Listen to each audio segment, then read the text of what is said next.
Hello, oitavo ano! Tudo bem? Como vocês estão? Espero que estejam calmos, tranquilos e descansados, né? Aproveitaram bastante, então bora juntos aí dar continuidade nesse processo, né? Que é crescer, aprender e sem reclamar, gente. Olha só, nós paramos, né? Antes do recesso, nós estávamos falando sobre o Simple Past, os verbos regulares no Simple Past. Então, o Simple Past é o passado da língua inglesa, certo? E aí nós aprendemos que com os verbos regulares, para passarmos o verbo, uma frase, para o passado, nós vamos transformar os verbos acrescentando o ed ao final desse verbo, isso aos verbos regulares, certo? E para falar que não, eu vou usar o didn't.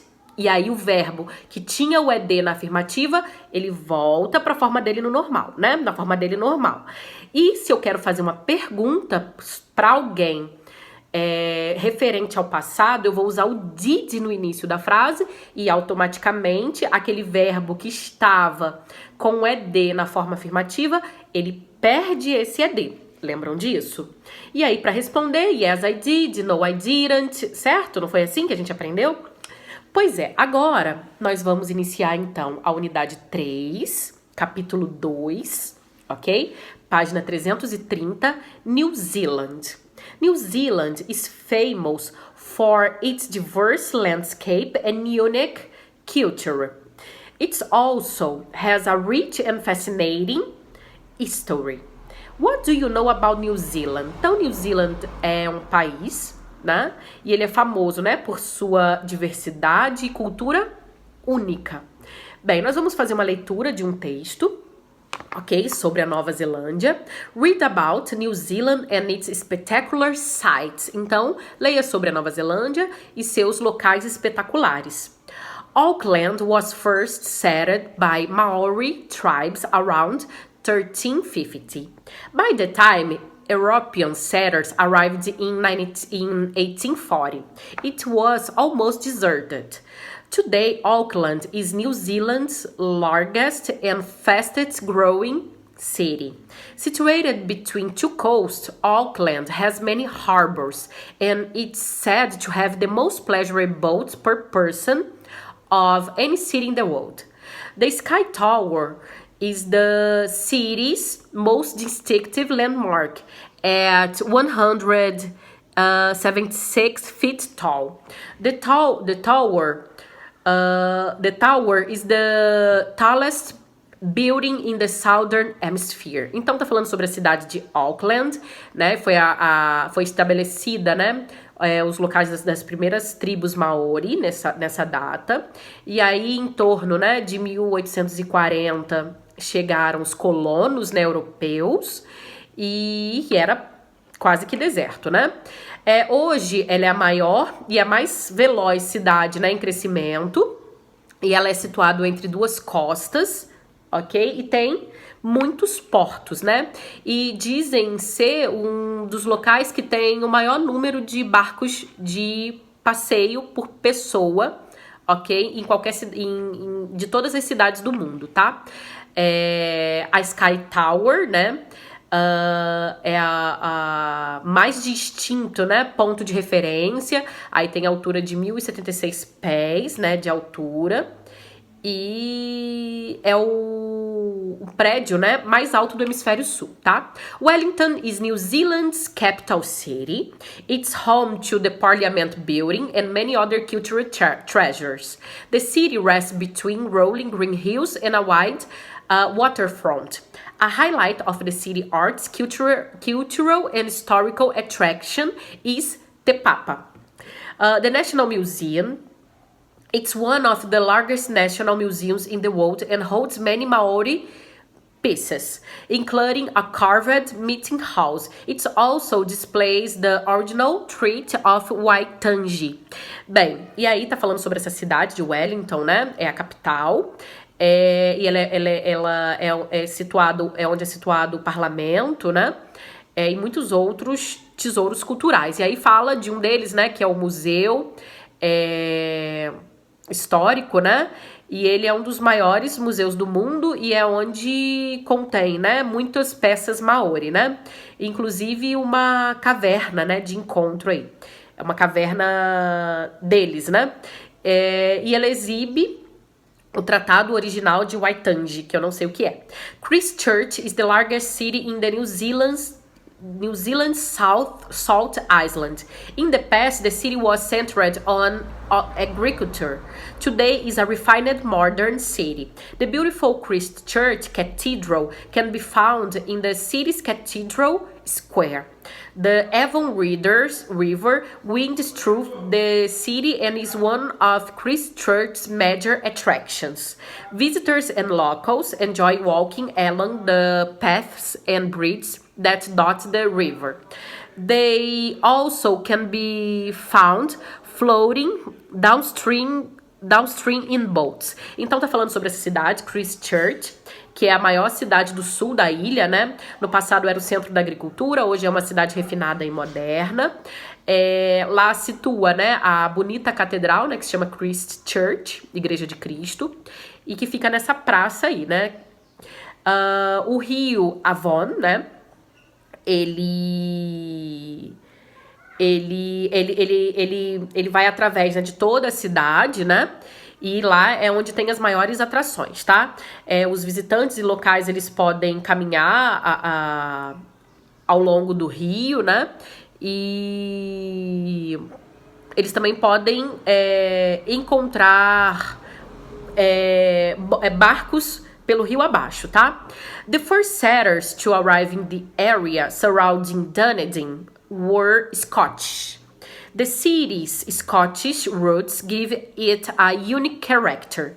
Dunedin was New Zealand's business center during the gold rush in the 1860s. At that time, leaders built the city center, called the Octagon, to be the central focus. Today remains a popular gathering spot for picnics, festivals and meetings. Então tá falando sobre essa cidade, né, que foi colonizada pelos escoceses, ok? Que tem uma raiz escocesa única, ok?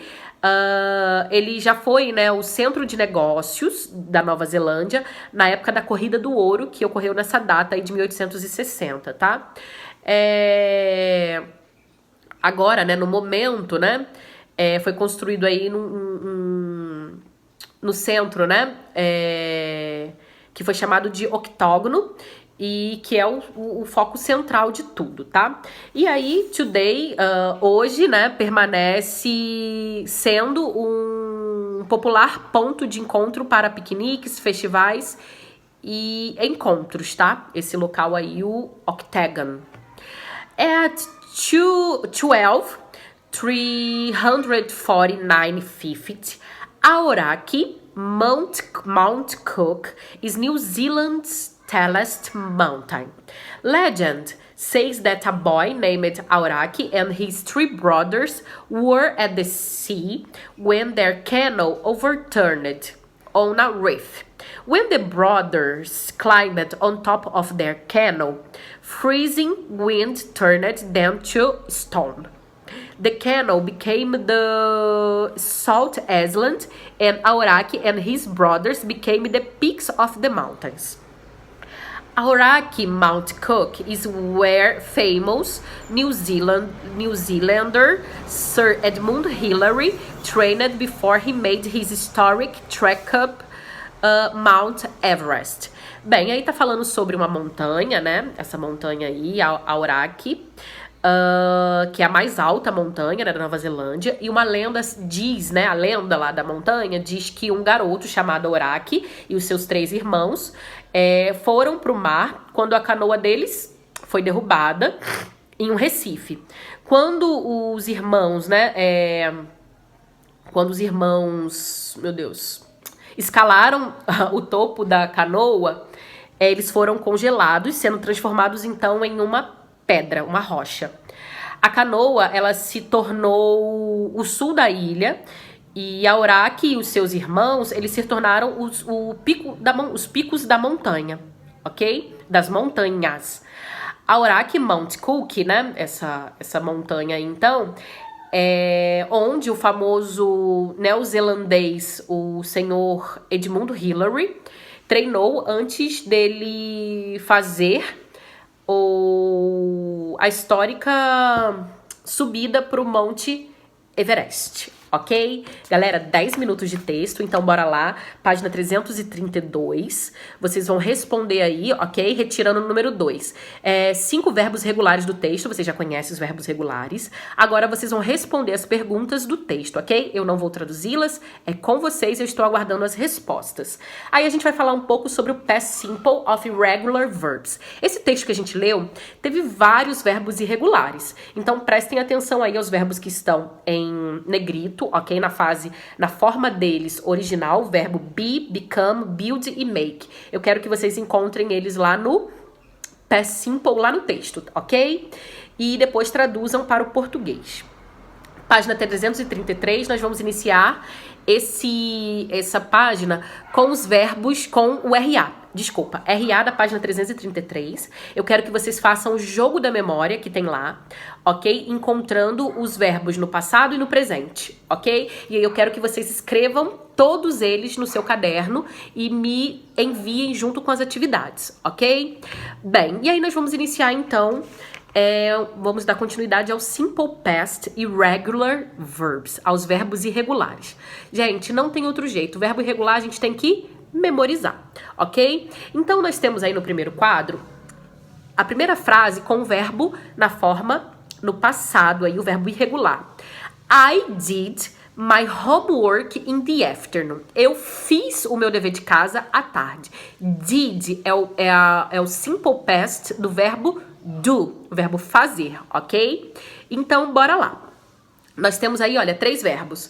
O verbo give, o verbo have e o verbo live. O verbo give é o verbo dar, o verbo have é o verbo ter e o verbo live é o verbo deixar, ok? Give, gave, have, had, live, left.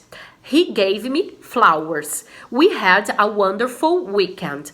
They left home early in the morning. Ok? Então, nós temos aí frases no passado na forma afirmativa. Os verbos são irregulares e eles têm que ser transformados aí para o passado, ok? Como que eu sei que um verbo é irregular e o outro que é regular? Sabendo de estudar. Não tem outro jeito. Então, tem que prestar muita atenção. Quem estava brincando, para de brincar, porque esse conteúdo, ele é muito necessário, ok? Para o resto da vida de vocês. E aí, nós temos a forma negativa. Como que a gente passa uma frase na forma negativa? No passado, nós já aprendemos, usamos o didn't. I didn't sleep well last night. You didn't send me an email. He didn't meet us last weekend. They didn't tell her the whole history. Galera, então, qual é a regra? Para eu falar que não, eu uso didn't. Porém, o verbo, quando ele está no passado, na forma afirmativa, ele muda, né? Porém, quando ele está na negativa, ele fica na forma dele base, na forma dele normal. Preste atenção ao verbo sleep, send, meet e tell. Eles estão todos na forma dele como se fosse no presente, na forma base, ok? E aí, quando eu quero fazer perguntas, e essas perguntas vão ser sim ou não, eu uso, e as respostas, né? Vai ser sim ou não, e a gente chama yes, no question. Did you lose your cell phone yesterday? Did you lose your cell phone yesterday? Did they spend a lot of money in Las Vegas? Então, quando eu uso did é para fazer perguntas, ok? E aí, nesse caso, o verbo, mais uma vez, se ele estava no passado na forma afirmativa, ele volta para o presente na forma dele base, na forma interrogativa, o mesmo que acontece na forma negativa.